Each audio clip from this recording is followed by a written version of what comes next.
Is that a breakup? I think we have a situation right here. On the Feeling Station.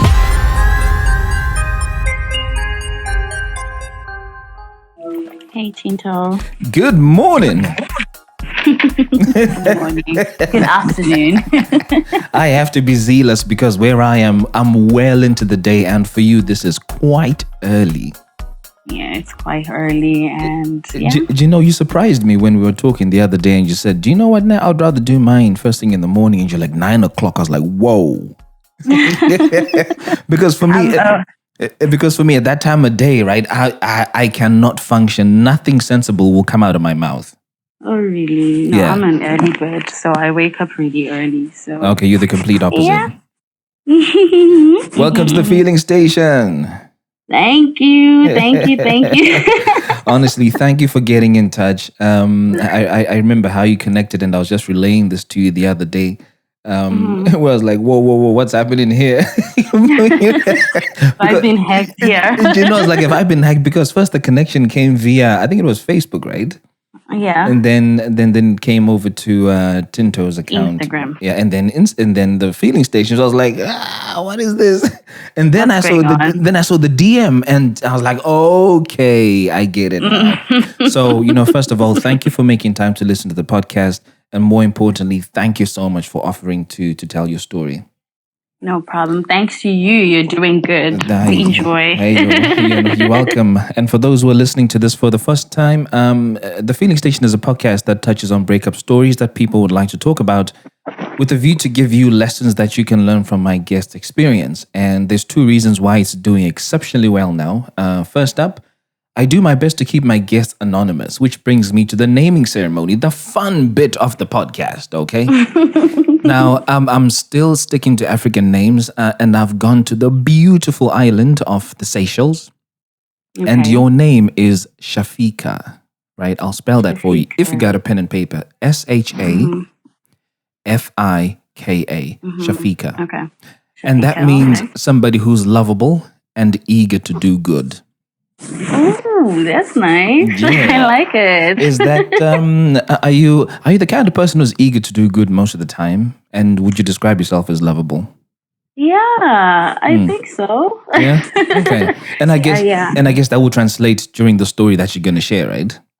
Yeah, definitely. Brilliant. And then part number 2, second reason why the podcast is doing great is there are real life lessons that people are going to pick up from the story you're going to share today. Mm-hmm. So, what lesson or lessons have you got in store for us from your story? The first lesson is, when you go through something bad, when you go through a bad breakup, don't try and cover it by doing other things. Okay. And that's something that happens very naturally with people. They give themselves a bit of a distraction to try and get over it, isn't it? They try and look for entanglements, Yeah. You try to distract yourself, but it's always good to face the pain, to go through it. Nice. It brings you out stronger. Nice. So first lesson, when you go through a bad breakup, don't try to cover it up by doing other things. Mm-hmm. Cool. And the second one is, dating someone for more than 2 years does not guarantee you're going to be married or you're going to get into courtship with that person. Ooh, okay. So dating someone for more than 2 years doesn't always guarantee marriage. It doesn't. Okay. But, I find that interesting because I've heard stories of people who've got married within 6 weeks of meeting each other, some 3 months. It's becoming more common now to find guys who find a girl and 6 months down the line they're married. I mean, when it passes 2 years or 3 years, I think, and the guy doesn't talk about marriage and you have no plans about being married, you should be scared. Jump ship. You should run for your life. All right, good stuff. Have you got a third one? Yeah. Yes, I actually have 4. Oh, nice. The third one is, you need to date. I'm not sure if people are going to agree with me on this one, but you got to date someone who is at your same level of maturity. Now, how do you measure maturity? In terms of like when you guys are talking, you should have the same visions, or you should be able to compromise on each other's visions. Okay. And your visions should match. You should read between the lines and see if this person understands where you want to be in 10 years. Yeah. That makes a lot of sense. Yeah. And the fourth one is family values are important. Okay. People need to listen to their parents when they're giving advices because they've been through all this. My dad always says, what an old man can see seated down, a young man can see while he's standing up. Wow, that is deep. Your dad is a wise man. Honestly, that is solid. Really solid. And in fact, go on. And I feel like that's one thing people don't understand, that our parents have been through all this. Yeah. They've seen it. Yeah. And whatever they tell you, sometimes you feel like, why is he telling me this? Yeah. There's always that temptation as young people to say, this old man, this old woman doesn't know what they're talking about. You know, I'm fresh, I'm young, you know, I'm witty, I'm quick. But it's always the other way, isn't it? Yeah. Nice. So I'll just play those 4 lessons. First one up, when you go through a bad breakup, don't try to cover it up by doing other things. Lesson number 2, dating someone for more than 2 years doesn't guarantee marriage. Lesson number 3, you need to date someone who is at your level of maturity and your visions need to match. If they're not matching, time for you to go. And last but not least, family values are important. People need to listen to their parents when advice is being given. Yeah. Okay, dope. Now, the last bit before you tell me your story, what are you going to call the guy you're going to talk about today? Actually, I wanted to ask you, has anyone called their exes Tinto? No. So mine, I'm going to call them Tinto. Oh my goodness, no, you what? I wasn't expecting that. I thought that would be cool. You got me there. Yo, I got you, hey? Oh my goodness. Okay, fine. I actually had to think this through. So. Fine, so this is a story about Shafika and Tinto. I'm going to try and not take things personal during this whole episode, but okay, great. Now, you've given me a really good laugh, man. Oh, man. I needed that. Thanks, man. Thanks. Okay. So, and has anyone ever told you that your laugh is crazy? No, not yet. I haven't been told that either. I try. It's contagious. I try and do my best not to laugh, but sometimes you guys just put me through some mad situations. I can't help myself. You know, just like now. How am I going to talk about an episode? Somebody come about Tinto. Let's talk about Tinto. I am literally tearing up on this side.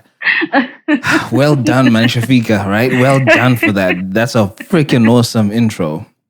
Okay, cool. Yeah. So let's get cracking into this. Tell me about Tinto then. How did you and Tinto meet? So me and Tinto met when I was in Form 2. Mm-hmm. So me and Tinto dated for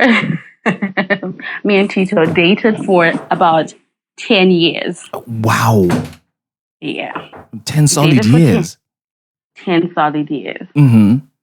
And I met him, I was still in school, and, we were still young. Mm-hmm. We didn't know much. Yeah. And I remember when I was in Form 4, he went and introduced me to his mom. Nice. And now, because my dad and my family... okay, I don't think I should say this. Okay. Did you feel that it might be incriminating? Yeah. Okay, cool. But he went and introduced me to his mom, and I was scared because I was young. I was just in Form 4. You're being introduced to his mom, and they loved me. They really loved me. I'm not sure if they loved me or they just loved me because of the position of my family. Right, okay. Yeah. So we dated. I remember the first time he cheated. Because he cheated on me so many times. But I'm going to just... Okay. What? You can't just drop that in there and hope that it will fly. It doesn't work like that here. We do a little bit of digging, okay? So Okay. So by the time he introduced you to his mom, when you're doing your O levels, he had already cheated on you a number of times. Yes, he had cheated on me twice by then. Wow, that's early days for getting cheated on. Hearts at that age are quite fragile, and in most instances, they translate into adulthood, and people just don't cope. The very first time he cheated on me actually was when I was in high school. And I remember after school, one of my friends came and then she was like, your boyfriend just came and picked up another girl. I'm like, what are you talking about? He picked up because, you could be picked by anyone at school. And I remember asking him and he said he didn't know about it. But the girl came and saw me and we spoke about it. Yeah. But I still forgave him and we moved on. Why was it so easy for you to forgive him? Because we were still young, I don't think it was something that I thought about, like he cheated on me, so I should break up with him. I was still young, honestly. I wasn't thinking. So in that young mind, what were the options in your head, if you still remember? What was obviously staying was one option. Did you have any other options floating about in your head? Did you even entertain the idea of breaking up with him? Not really, because he was my first real boyfriend. Okay. So I was kind of enjoying it. What does real boyfriend mean? Is there a fake boyfriend? Like, he was my first boyfriend that I took serious. Ish. I don't know how the other ones listening to this would feel. Because you're basically saying y'all didn't mean nothing before this guy came along. Yeah, they didn't actually. Wow. I think that's the right. Okay. All right. So this guy's your first serious boyfriend. He's obviously cheated twice. You've agreed to go meet his mom and his family. And then what happened? Now I have to come to school. And over the years, I had to fight with so many girls, but I still forgave him because, I don't know, childish behavior. Okay, wait a minute. Okay, so you've obviously done your O levels. Now, when you say school, are we talking about uni? Uni, yes. Okay, so you guys have gone to university, and there's still this hint of this guy being funny with other women. Yes. Okay, you're now more mature at this point. Yeah, I'm now more mature at this point. So hopefully at this point, some of your friends are saying, whoa, man, a guy shouldn't treat you like this. If it does this, it's not good, etc., etc. Yeah, of course. So you had a sounding board. I did everywhere. So like everyone. So why didn't you leave? Because this guy was clearly showing you, I love women. I just loved him so much. I was blinded by love. Question for you. Mm-hmm. Was he the first person you had sex with?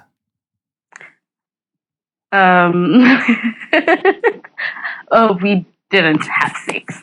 So why was the attachment so strong? I think I just loved the idea of him because his mom was quite a big person. And because I just love the idea of us together. To be honest, I don't know why I loved him that much. I just loved the guy. So now when you look back, because you guys are broken up, right? Mm-hmm. So sometimes hindsight gives you better views of stuff because you're not in the situation anymore. Now that you're not in the situation anymore, do you understand better why you might have been that into him? To be honest, I tried to want to understand because the other time I was even telling my sister, I'm like, why didn't you guys come, Neshamu and hit me? Yeah. Like, what the hell was I doing? To knock some sense into me, yeah. To knock some sense into me because I just didn't understand what was going on. Have you been with in another relationship after Tinto? No. Okay. I haven't. You see, I'm asking that question because I wanted to get a feel and a sense of what it's like now with the other person or whoever you were with after that point, because I think that might help you get a little more insight into why you were so into this guy. Yeah. I mean, it didn't end well. Okay. Yeah. So okay. So maybe let's take it back to where you were. So you now went to uni, and there's still this trail of girls, and that's where I kind of took a distraction. So let's get back to it. Okay, so I came to uni, and I would go home like every year whenever I get a chance, sometimes even for 5 months, because I want to spend time with my boyfriend. And at some point, I even introduced him to my parents. My dad was not down for it because he was not his fan. But my mom had to just play along because anything to make me happy, she would do it. Well, what is it that your dad saw in this guy? He just used to say he's not a good person. He's not a good person for you. You deserve better. And never explained why? He did, but... What did he say? He just said, he just felt that because he was a person who loved drinking. There's drinking. We love drinking. We drink like on weekends. We don't drink every single day. Whereby you've never seen a person sober. They drink every single day of their life. Wow. And my dad wasn't happy with that. Okay. Because I think that just explains how the person is by just saying that. Right. So he had an alcohol problem. Yes, he had an alcohol problem. In addition to the womanizing problem. Okay. Tinto. This Tinto guy. Okay. Right, go on. So anyways, I came here to school, fast forward, we dated, and at some point, because I hadn't had sex with this guy for almost 8 years. So you can imagine a person who wants to, that's the other reason why I stuck with him. A person who wants to be with you and is not demanding sex so much. Well, we can pause. Just feel... We can pause right there before we go too far. You've been with a guy for 8 years. You've not given him sex. There's always women floating about and he has a drinking problem.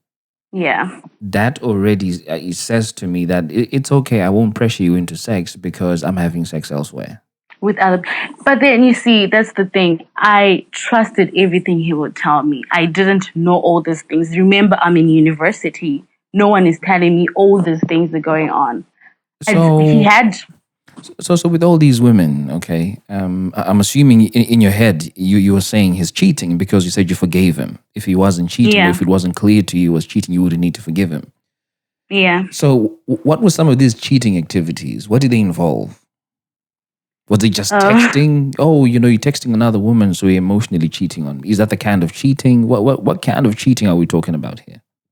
So at some point, I remember when I'm in school at around Zimbabwe, it would be like 5 a.m., 6 a.m., 3 a.m., and his phone is busy. Who are you talking to at 3 a.m.? Those kind of things. And I remember at some point I went home and I'd find girls seated in his car and they'd just say, oh, they're just people from church. People from church, yet, it's more than that. So as far as you're concerned, the cheating that was happening was an emotional kind because he was giving time to these women. He was entertaining them and having conversations well into the night, which really shouldn't be happening. Yeah. Okay, cool. Okay, so it's been 8 years and you're like, okay, this guy's hanging around, so he's worth keeping. Yeah, he's worth keeping, on. And I remember I went back home for holiday and we ended up having sex. That was the first time I had sex with him. So, because I was a virgin. You've kept yourself pure for a number of years, right up until uni. What is it that made you break the seal? Why did you finally feel now it's okay to do this? It was a personal decision that I just made. Based on what? What moved you? Was it emotion? Was it your hormones? What was it? I think it was emotions and, because, it was peer pressure as well. Yeah, that's another thing. It was peer pressure because I just felt like, okay, my boyfriend is far and maybe why he's talking to these other girls, maybe I just have to sleep with him in order for him to love me more, which was very stupid of me. So at that time, you were hoping that having sex with him would make him more committed to you. Mm-hmm. Okay. And you said peer pressure had a part to play in this. So were some of your friends saying, look, maybe if you give him sex, this stuff will change? Mostly, yeah. Okay. So did it change after the sex? No, it became worse. Oh, what became worse? Him interacting with the other girls became worse? It became worse to the point that I remember at some point I said, I can't do this anymore. I can't be talking to you anymore. And you're expecting a guy is going to call you back and say, oh, babe, I'm so sorry I did this. But he never did that. It was like he didn't care. And now let's talk about this getting worse aspect. What got worse? Him talking later into the night with other women? What exactly got worse? So I would come back to school and then go back home. I remember I went back home. And that time there was this girl. He told me that they were friends. And I believed it because the girl even called me and told me, oh, don't worry about us. We're just friends. There's nothing going on. Me and him just get along. The reason why I talk to him is because, we get along, we connect, we're just friends. And I got that. Okay, they're friends. And the next thing, I'm seeing messages of this girl saying, I love you, romantic, them changing, talking to each other in a way that wasn't right to me. Where did you see these messages? On his phone. How did you get to his phone? So remember, this person has a drinking problem. Okay, yes. And at some point, I just took his phone and I started reading messages.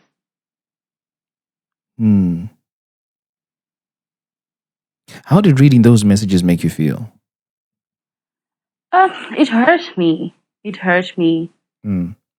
It hurt me. And there's a day when I was at home and I had a fight with my dad about the whole issue because I was at some point I got into depression because remember I've kept myself for a very long time. And I went into depression. I decided to buy a ticket and go back home. I went home and my dad wasn't happy about that because I've left university. I'm supposed to be in school studying. And this is my last year. I don't want to ignore that depression aspect but whenever that word is mentioned, a lot was going on with you mentally, within your mind. So do you know what it was that led you to that depression? Was it the fact that you knew you had given yourself to someone who appears not to care and continues to be with other women? Yeah. Okay. That was the main reason. It tore me because, you're expecting that you've given yourself to this person and this person has seen that you've kept yourself for this long and just ignores it and acts like it's nothing to you. For men, and maybe I shouldn't generalize this, but I've been in situations where I've had to have conversations with grown men about a state of mind before, and they just didn't get it. Just didn't get it completely. So at the point that you went home, did your dad understand what you were going through, or he was just focused on uni, get your result and work? No, he didn't understand. At all? At all. Because for him, it was crazy because for some reason, I don't know how he knew, because he was like, you can't stress over a man. He kept on saying that. He just said that out of the blue. You can't stress over a man. I didn't tell him, but he was, I think that's what got him so mad, because he's like, you can't leave school for a man. What was your mom saying? Because it sounds like your mom was the softer one, the one who would, level the playing field. She tried to understand what was really going on, and she felt like, okay, if you feel like coming home, because so many things happen when people are outside the country at universities and they go into depression. Some kill themselves, some go through so much. So my mom was mostly saying, okay, if you feel like coming home, come home. Come home, yeah. And let's hear what's really going on. Let's understand what's going on. And I remember one morning, me and my dad were not talking. I went home and we're not talking. We're ignoring each other. And my mom was tired of it. I remember she started crying. She's like, what do you guys want me to do in this house? You're not talking to each other. I cannot deal with this. And she was crying. And me and my dad just got into it. I can't shout at my dad, but he was really mad at me because of all this. And I remember leaving home and saying, okay, let me go to my boyfriend and explain to him what's going on. He's my crying shoulder. And that was around 7 a.m. in the morning. When I got to his house, he wasn't there. His phone is off. I'm trying to call him. Where are you? He wasn't reachable. And I called his cousin to come and pick me up. The cousin came to pick me up, and she decided, okay, let's just go for drinks so that you can relax, calm down. And I remember I was seated in the restaurant, and she got so happy. She started shouting, oh, my brother is here. And when I looked back, I'm seeing him coming in with another woman, the woman that we had been fighting about. So you can imagine, I just had a fight with my dad about a person that I'm saying, I love this person. Yeah. Please understand me. And this person is coming in with another woman. That must have been devastating for you.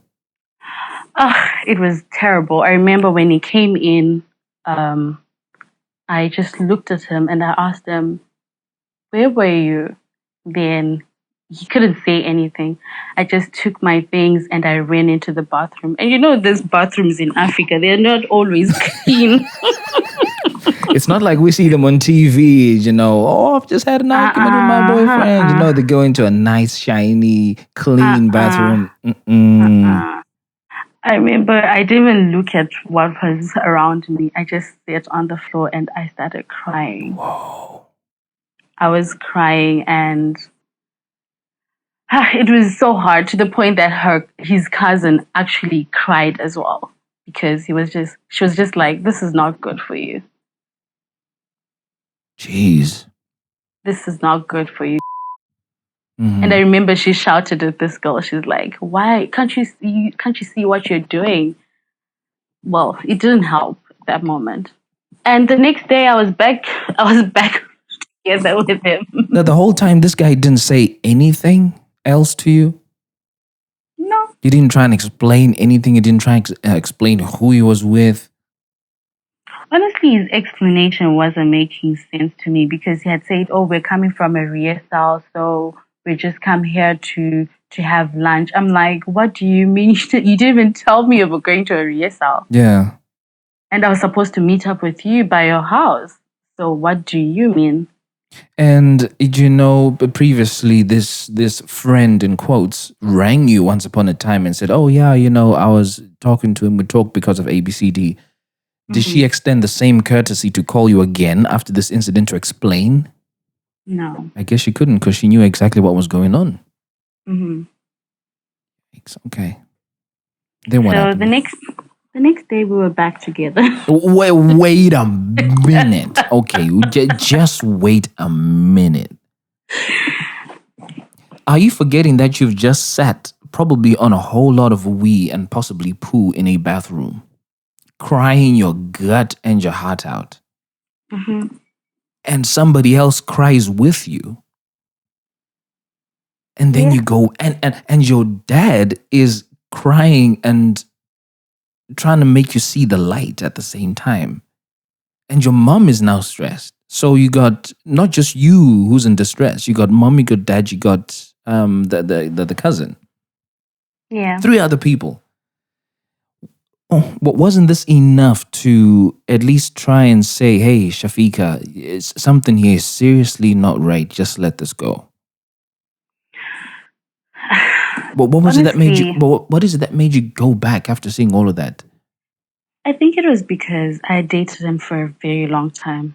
Just the thought of being with another person, starting all over again, I never thought about that. Let's just talk about pain.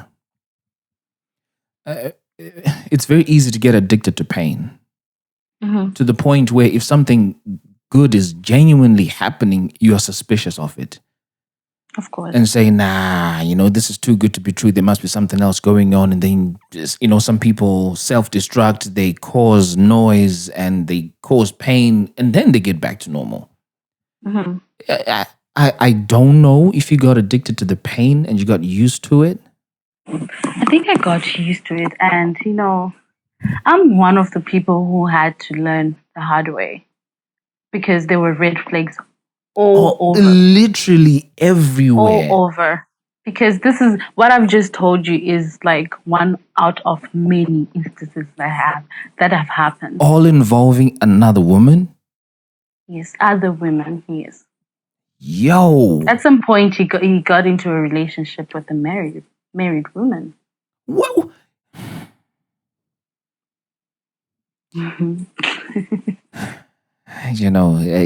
There's a lot of stuff I could say, and there's a lot of things I may have wanted to say, but I have to bite my tongue.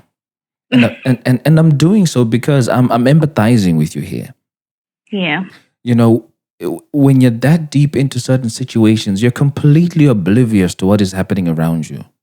Yeah. And it's not like people weren't telling me. I remember my friends once sat me down and they wanted to talk to me about it. I was just like, you guys can't tell me what to do with my relationship. I will handle it the way I want to handle it. What happened to this married person that he got involved with? I mean, they were both cheating. They were having fun, I guess. So how did they get caught out? How did you find out? I remember I had to go tell his mom. I told the mom about it. She wasn't too happy with him. And she ended up going to her husband. So just... To whose husband? The woman's husband? Yeah, the woman's husband called her because the woman's husband was in South Africa or something like that. So she had to go to South Africa to stay with her husband. That's how they stopped dating. My goodness. Yeah, I'm kind of speechless. Yeah, I know. And in a good way, because I'm trying to step into your shoes as much as I can. Yeah. I mean, to see it from your angle, because it's very easy for some of us who are sitting on the outside listening to this and saying, and for those who don't understand, Sean, all I've just basically said is it's easy for us to, sit and listen from the terraces and say, this girl is really stupid. Why isn't she seeing what the hell is going on? yeah, I had to learn the hard way. I don't know. There's more at play here with you as an individual. Mm-hmm. I just can't put my finger on it. For you to be so forgiving of the one thing that that the Bible says you could leave a marriage for, that's infidelity. I know you guys weren't married, but if infidelity comes into play, it's okay to get divorced.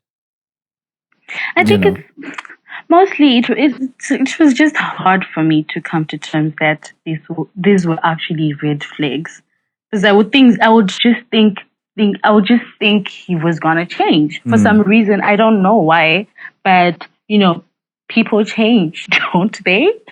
Let's talk about let's talk about the sex. Did you guys continue having sex? After the first time you discovered that it didn't change him? No, I didn't. And he got mad over that. So did he ever use that as an excuse to say, it's because you're not giving me sex, I need to get it from elsewhere? He didn't really say it like that, but I guess that's what he was just trying to say to me. Okay. So what would you hoping would change with this guy? What would he have done to make you happier in your situation? To make me happy? Mm-hmm. You needed him perhaps just to stop talking to other women? Yeah, because the only thing I think I just wanted was to be loved. Because I'm a person who loves. Like, I love you with all your dogs, your cats, everything. I will love you to the core. And I think I showed him all that. And for me, my love language is gifts. I buy gifts. That's just who I am. And I did everything that I could to just show him that I loved him. So you used to buy him a lot of gifts? Of course. I would buy him gifts. It's not, I don't even care about the gifts thing because it's just who I am. Did he ever buy you gifts? That's a good question. Tinto, he did not. Yeah, I was just about to say, I think that laugh answers the question without you even having to say anything else. I can't even remember if he ever got me anything, honest. Maybe shoes? Yeah, heels. He got me heels at some point. You're obviously really riding this wave for the longest time, but at some point, some penny dropped. Mm-hmm. But what is it that made you eventually say, nah? So I came back to school after the whole depression thing. Yeah. My mom, me and my dad fixed things. I came back to school. And I remember trying to call him. Before you go too far, you fix things with your mom and your dad. Yeah. As far as your dad is concerned, fixing things is leaving this guy. Yeah. So what did you tell him? At some point, I think I just told him he had to understand how I felt and just let me learn if I have to. So it wasn't even to say that I've left this guy. You're just pretty much telling him, listen, this is what it is. Take it or leave it. Yeah. Wow. Okay. And I came back to school and I remember I would try to call him. Now things had gotten worse because I would try to call him and sometimes he would block me. He'd block me when he's in town, like in the afternoon. And when he comes back, he unblocks me. And he'll tell me, oh, I had to leave my phone charging at some place, so I couldn't talk to you. And at some point, he went quiet for a week. So now I'm stressed because it's lockdown in Zimbabwe. What's going on? Is my boyfriend, has he been arrested? What's really going on? His mom didn't know where he was. No one knew where he was. And at this point, I'm trying to call his young brother. His young brother is like, I just called him right now on his phone. So call his phone. He will answer you, blah, blah, blah. I called his phone and he switches it off. And then, so now his sister's husband calls me and he's like, okay, what's going on here? I don't know if you know what's going on. I can't explain to you what's going on, but it's not right. And you do not deserve this. Now, this is a person I've never spoken to. We don't really talk. And for him to betray his own brother-in-law to come and tell me this, it must be really deep, you know. Yes.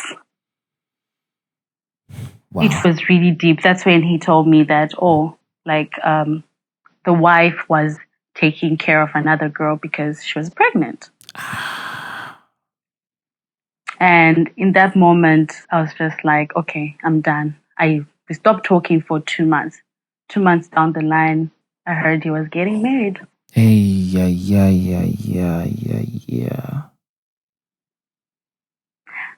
And I remember the day he got married, I had my phone and I had to watch. I had to, and it's not only him who played, in this relationship. There were a lot of people. His mom was part of, at first she loved me, and at some point, I don't know what went wrong. Yeah. She was against me because my dad did not like this guy, and my dad would never. He would show it that I don't like you. Yeah, he was very Because you're open about better. it. Yeah. He was very open about it, and the mom didn't like that. And so now it was now conflict on our parents, and me, I'm dealing with a person who's cheating. But Oh my gosh. and I remember the day he got married, I had my phone. Okay, so this marriage was happening. What was it happening over Zoom or what? On Facebook Live. Okay, so I've had some stuff that I came across when I shouldn't have in quotes, but it helped me get out of a sticky relationship. But seeing it and what I felt, I never want to feel again in my life. But it for you, it feels like you've gone through this a number of times, and for you to watch him getting married on Facebook, I wouldn't have been able to handle that. So, I mean, what did you want to see? I just had to come to terms with it, that it's real, it's happening. I had to see it for myself. And so many people are like, no, you don't have to see it, Yeah. you can't put yourself through this. But I had to see it. Mm. And I remember watching it. I wasn't crying in that moment. I was just looking, and it was quite funny, but I was just looking and seeing everything. And I remember I went to work, and Yeah. whilst I was working, I just broke down. Have you ever cried to the point where you're asking God, please remove this pain? I don't want to feel this. Forgive me if I did anything wrong, but please remove this pain. That's how painful it was. Let's go back to Tinto. Hmm. Did he explain himself for that? No. Remember, I only spoke to this person. I only spoke to this person 2 months ago. Yeah. And already they're getting married. He Yeah. didn't speak to me. We never spoke. Until today, we haven't spoken. He didn't look for you. He didn't feel to give you an explanation. Could you what was going on? And none of that. No. So, the more I listen to this, I've always felt Tinto didn't care about you, and the two things that mattered to him were alcohol and women. But for him to not say a damn thing this whole time is just some next level fuckery. Excuse my French, but Yeah. No, I mean, I was used. He just used me. And I hope he got what he wanted. But, the good thing is, after all this, right? yeah. I came out a different person. I learned from my mistakes. So what kind of person are you now? I'm stronger. I mean, I broke down. I mean, I was in bed for almost 2 weeks because that was something else. I couldn't deal with it.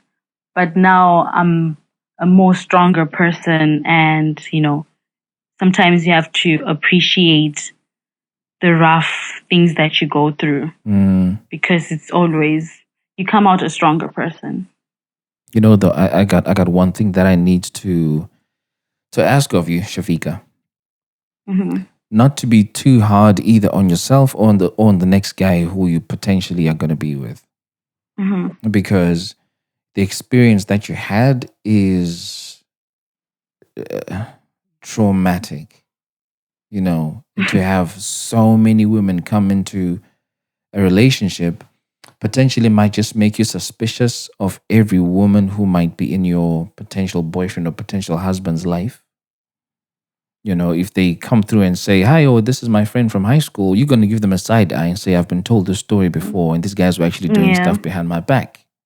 Yeah. And it's that whole aspect that I'm praying you're able to manage. And Yeah. and I'm and also afraid. at least I, I'm really scared to be in a relationship right now because I just feel like, this gender is quite different.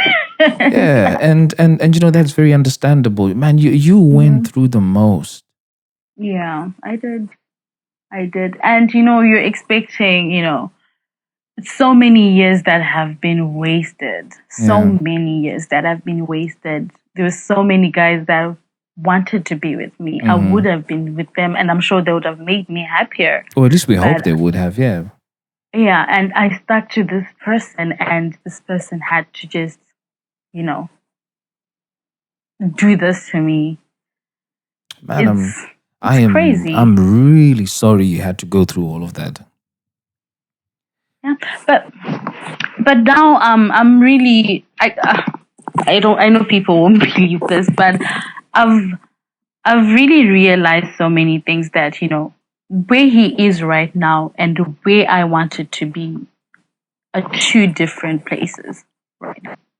He's married, and I don't know. Oh, and I forgot to say that this person is a pastor.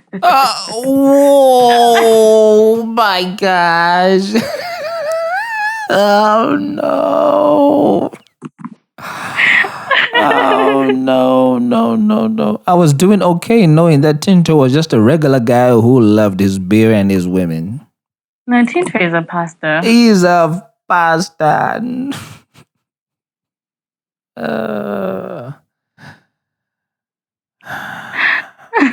Okay. Yeah. Do you know what? If I delve into this, I'm gonna go past the time that we like to keep each episode to be at. I'm probably gonna pick this up as a side piece somewhere, possibly as what we know as Feela's Lounge. Okay. So if you don't know what Feela's Lounge is, the Feela's Lounge is a post-episode discussion that we have with people who want to talk about the themes in an episode. So this is not it's not gonna be about Tinto and Shafika.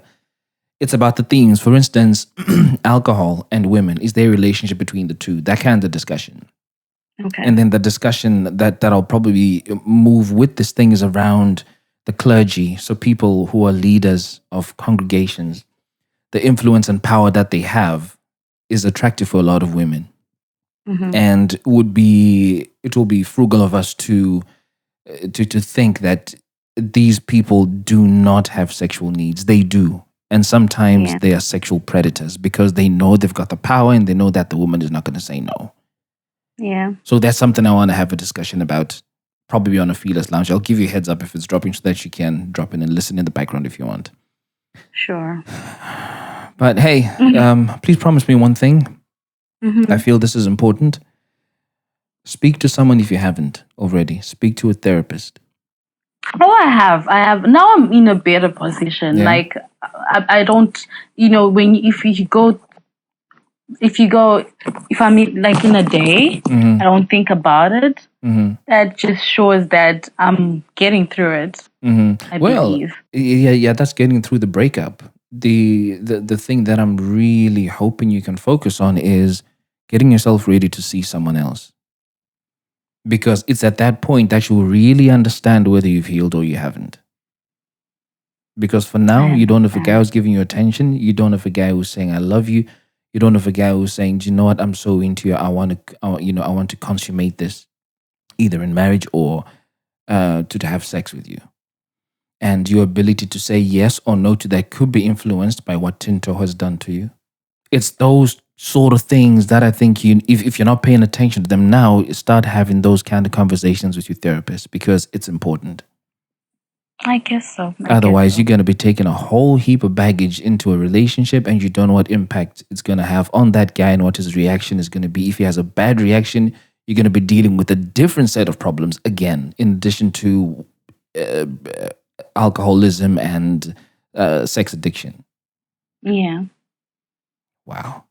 Well, thanks for a lot for your time, Shafika. I really, really appreciate this. Yeah, Thank you so much, you Chantal. took me on one hell of a journey, man. And for you to articulate this so well when it's early doors for you, I really appreciate this. Thank you. Thank you so much. I appreciate it. Yeah. So for those listening to this episode, just a wrap up of the 4 lessons. First one up was when you go through a bad breakup, don't try to cover it by doing other things. And secondly, dating someone for more than 2 years does not guarantee marriage. Lesson number 3, you need to date someone who is at your level of maturity and your visions need to match. And last but not least, family values are important. People need to listen to their parents when being given advice because half the time it's exactly what you need. You've been listening to another episode of The Feeling Station. I'm your host, Tinto, and I look forward to catching you next week. Peace. Tell me what you're feeling. Satis on Daru Raini and Chagizang. Tell me what you're feeling. Now that it's over. Satis on Daru Raini and Chagizang. Let me talk about my feelings. Let me talk about my feelings, yeah. Urudoi motoru noto kujiziro amai. Kujiziro amai. Love is a fire. Urudoi motoru noto kujiziro amai.